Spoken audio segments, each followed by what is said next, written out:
There is a cabinet in my kitchen that has not changed in over 60 years. The handles are loose. The paint is chipping on the left door. One of the hinges squeaks when you open it, and I have never fixed it because that squeak tells me somebody is in my kitchen. Inside that cabinet, on the second shelf behind the sugar and the cornmeal, there are 7 things. They are not fancy. They are not new. Most of them cost less than $3. A few of them cost less than $1. They have been sitting there in one form or another since before my oldest child was born. And every single one of them used to be the first thing a mother reached for when something in the house went wrong. Not wrong like the roof fell in, wrong like the body was talking. The stomach would not settle. The chest felt tight when the cold came in. The legs ached after a day on your feet. The hands cracked in the winter. The children could not sleep. The energy was gone, and nobody knew why. That kind of wrong. The everyday kind. The kind that is not big enough for a doctor, but too real to ignore. My mother had the same 7 things. Her mother had them, too. Every kitchen in our community had them. They were not medicine. Nobody called them medicine. They were just what you had, what you used, what worked. And then, somewhere along the way, somebody decided to put them in a nicer bottle, add a label, triple the price, and put them on a pharmacy shelf with a name nobody could pronounce. And the cabinet got forgotten. But not in my house, not in this kitchen. These 7 things have not left my shelf in 60 years. And today I am going to walk you through every single one of them, what I use each one for, how I use it, and how much it costs compared to what the store wants you to buy instead. Now, before I start, let me say this plainly. The pharmacy is not the enemy. I am not here to tell you that everything on that shelf is bad. Some of it does real work. Some of it has helped people I love. I am not fighting the pharmacy. I am just saying that for a long list of everyday things, the small things, the common things, the things that happen in every house every week, my cabinet handles it. And it has handled it since before that pharmacy was built.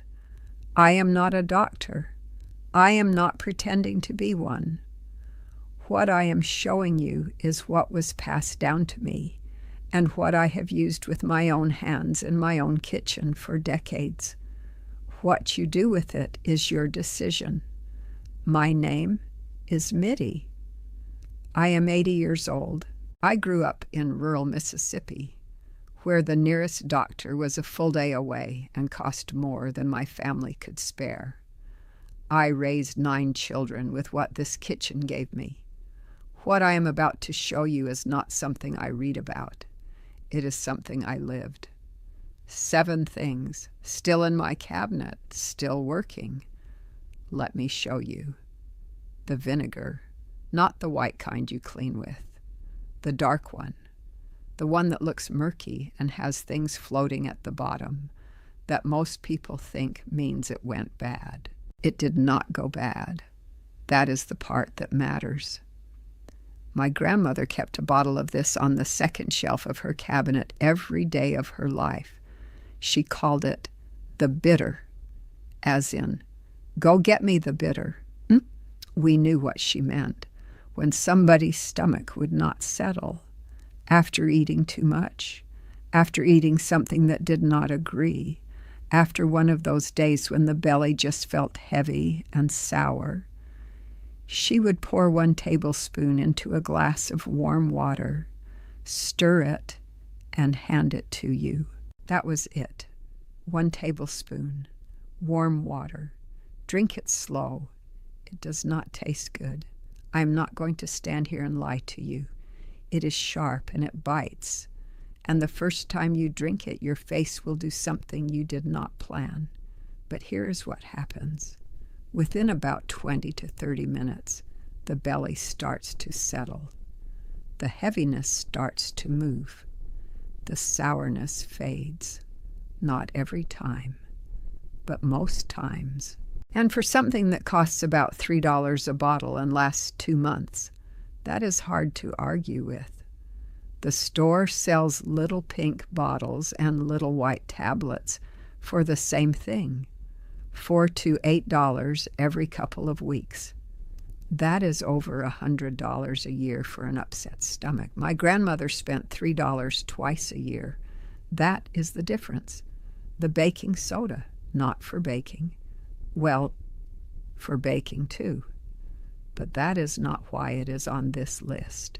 My mama kept a box of baking soda next to the stove and another one in the cabinet, and they were not for the same purpose. The one by the stove was for biscuits. The one in the cabinet was for the body.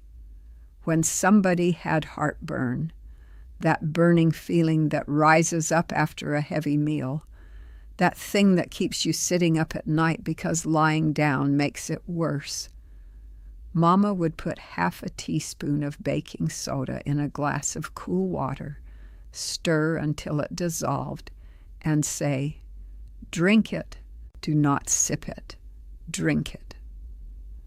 Now, why this works, and I'm going to say it plain. The burning feeling in the chest after eating is the stomach pushing up something sharp. The baking soda meets that sharpness and calms it down, like pouring cool water on something hot. It does not fix why it happened, but it stops the burn. Fast. Within minutes, most times. If you are still here with me, good. Stay. What is coming next is the part most people have forgotten completely. And if this is helping you, tell me in the comments. 1 box of baking soda costs about $1. It lasts months. The store sells rolls of tablets in foil wrappers for the same purpose. $6 to $12 for a box of 72. A family going through one of those boxes a month spends over $100 a year. On something, a dollar box does the same way. That is the difference. The castor oil. This is the one my children hated the most. And I understand why. Because I hated it too when my mother gave it to me. But she gave it to me anyway. And I gave it to my children anyway. And if they have any sense, they are giving it to their children now. When the body felt stuck. And I am going to let you figure out what stuck means because you already know. Mama would give you 1 tablespoon of castor oil in the morning on an empty stomach. Just 1 tablespoon. She would say, hold your nose and swallow. And that was good advice because the taste is, well, it is what it is. Heavy, oily. It coats the tongue and it stays there like it is reminding you what you just did. But by the afternoon, things moved. The body unstuck itself. That heaviness in the belly, that sluggish feeling, that sense that everything inside had gone quiet. It woke back up. Truth is, this was not the most pleasant thing my mama ever gave me. Not even close. But it worked. Every time. And it has been working in kitchens like mine for longer than any of us have been here. A bottle of castor oil costs about $4 and lasts for months. The store sells boxes of little pills for the same purpose. $8 to $14 for a box that lasts a couple of weeks. Over a year, that is close to $200 for something a $4 bottle handles.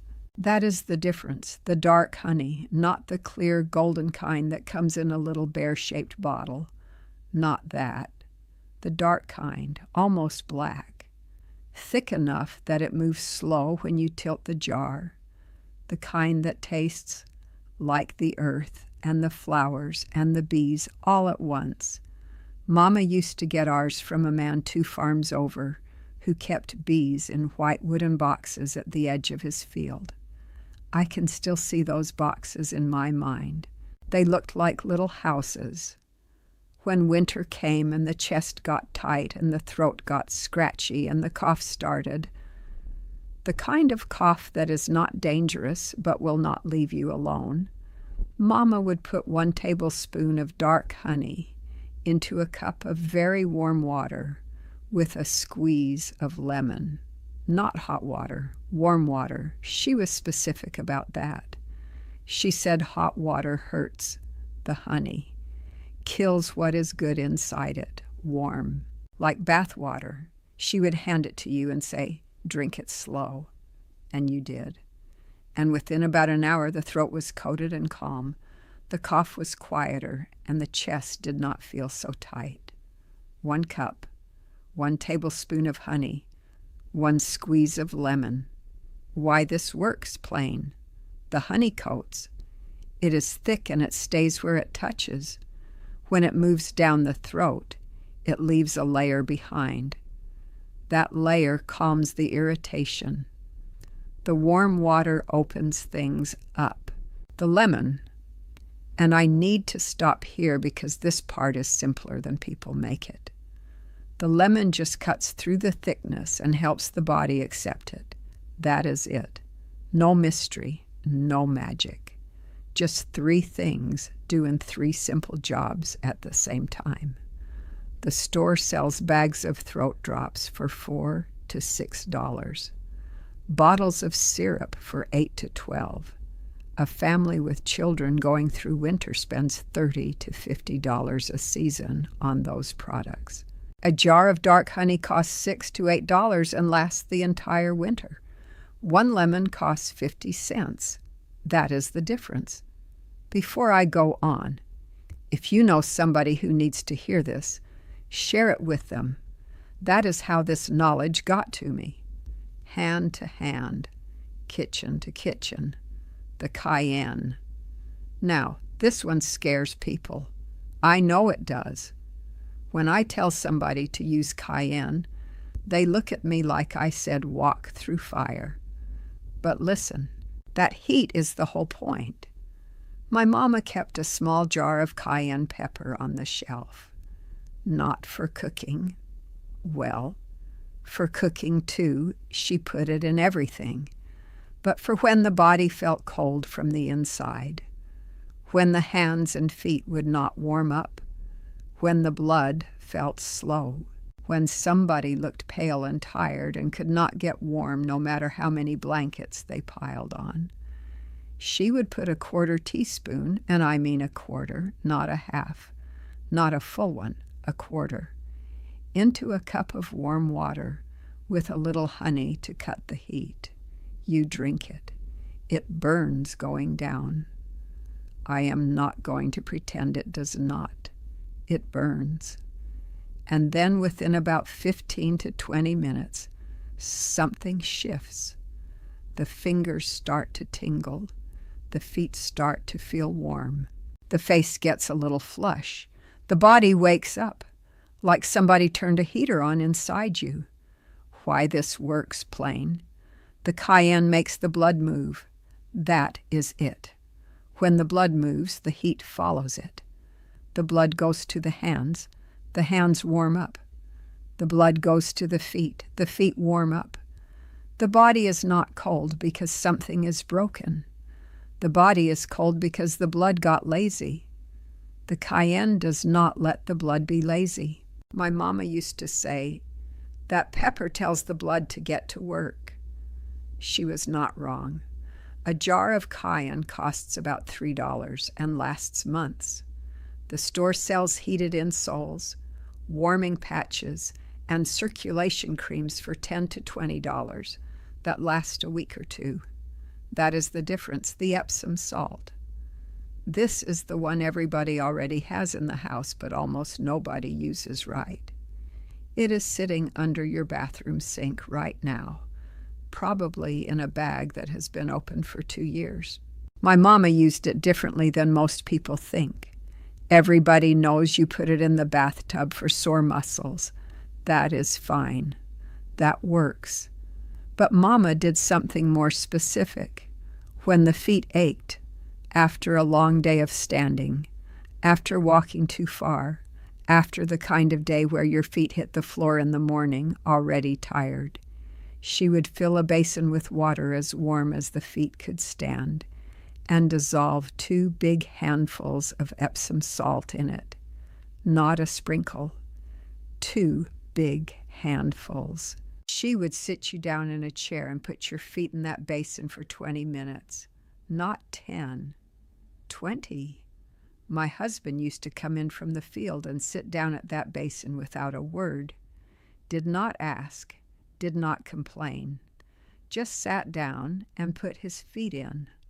That was the only time that man was quiet for 20 minutes straight. I miss that basin almost as much as I miss him. Almost. By the time you pull your feet out, the ache is different. Not gone. I do not promise gone. But different, quieter. The tightness in the arches loosens. The heaviness in the ankles eases. The feet feel like they remember what rest is. A bag of Epsom salt costs about $4 and gives you 10 to 12 soaks. The store sells foot soak kits with fancy packaging for $15 to $25. Same salt inside, different label. That is the difference. If this is making sense to you, subscribe. Baby, I have so much more to tell you, and I do not want you to miss what is coming next. The blackstrap molasses. This is the last one, and this is the one almost nobody remembers. This is the one the pharmacy made us forget the most. Blackstrap molasses. It is thick. It is dark. Almost black. It is heavy on the spoon and heavy on the tongue. It does not taste like sugar, even though it comes from the same place sugar comes from. It tastes like iron and earth and something old, something that has been cooked down to its essence. My mama gave us 1 tablespoon of blackstrap molasses every morning, every single morning, straight off the spoon. She did not mix it in anything. She did not sweeten it. She just handed you the spoon and said, "Take it." Why? Because when the body feels weak, when the tiredness sits on you for no reason, when you wake up already exhausted, when the energy disappears by the middle of the day and you do not know where it went, the body is missing something. It is asking for something it is not getting from the food you are eating. That dark, heavy spoon of molasses carries what the body is asking for, what the food used to carry before everything got processed and stripped and bleached and packaged. I am going to be honest. It is not delicious. The first time I gave it to my youngest daughter, she looked at me like I had personally offended her. She made a face that I wish somebody had photographed because I would have framed it and put it on the wall. But she took it every morning, and within about a week, the tiredness that had been sitting on her started to lift. She started coming to the breakfast table before I called her. That was how I knew. A jar of blackstrap molasses costs about $5 and lasts a month. The store sells bottles of energy boosting this and iron fortified that for $12 to $20. That lasts 2 weeks. In a year, that is $200 or more on bottles with long ingredient lists. $60 a year for the molasses. That is the difference. Now, I want to tell you something important before I finish. These 7 things in my cabinet work for the everyday. The belly that will not settle. The chest that gets tight in winter. The body that feels tired and slow. The feet that ache after a long day. The cold that will not leave your hands. The everyday things, the common things, the things that happen in every house. They are not for the serious things. If the belly pain is sharp and will not stop, see a doctor. If the chest is tight and your arm feels wrong, that is not a honey situation. That is an emergency. If the tiredness has been sitting on you for months and nothing lifts it, go get checked. I am not a doctor, never was. What I am showing you is what my mama used, what her mama used, and what I have used for 60 years in this kitchen. It is not a replacement for somebody who went to school for this. It is what we did when that school was a day away and cost more than we had. And it is what I still do, because for the everyday things it has never stopped working. Let me put the numbers together. If a family replaced just these 7 store-bought products with what I have in my cabinet, the antacids, the stomach tablets, the throat drops, the syrups, the warming patches, the foot soak kits, the energy bottles, the average savings is somewhere between $400 and $700 a year. My entire cabinet costs about $30 to stock, and most of it lasts months. That is not a detail, baby. That is a decision. That is a grocery run. That is a light bill. That is shoes for somebody's child. Here is what I want you to do this week. Pick one, just one. The one that matches whatever your body has been doing lately. If the belly has been acting up, start with the vinegar. If the feet are tired every night, get the Epsom salt. If the tiredness will not leave you alone, try the molasses for 7 mornings straight. Just 1 tablespoon. 7 mornings. Then come back here and tell me what happened. Tell me in the comments which one of these 7 you already have in your house. I want to know. And if your mama or your grandmama had her own version of this cabinet, her own shelf, her own jar, her own spoon she reached for before anything else, tell me what was on it. Write it down. That knowledge is disappearing every day. Every time somebody's grandmother passes on and nobody asked her what was in that cabinet, the world loses something it cannot get back from any store. I read every single comment, every one. Next time, I am going to show you something I have not talked about yet. There is a tea my mama made from one single root she dug up every fall behind the house. She dried it on the porch, broke it into pieces, and kept it in a coffee can on top of the refrigerator all winter. She gave it to us whenever the body could not rest at night. Whenever we were lying there, staring at the ceiling, and the mind would not stop talking. I have been making that same tea for 50 years. Almost nobody knows about it. That is coming next. Subscribe so you do not miss it. What everybody calls old-fashioned is not old-fashioned. It is just what worked before somebody figured out how to charge you $15 for it. The cabinet is still there. The shelf is still there. Everything your grandmother knew is still sitting right where she left it. You just have to open the door.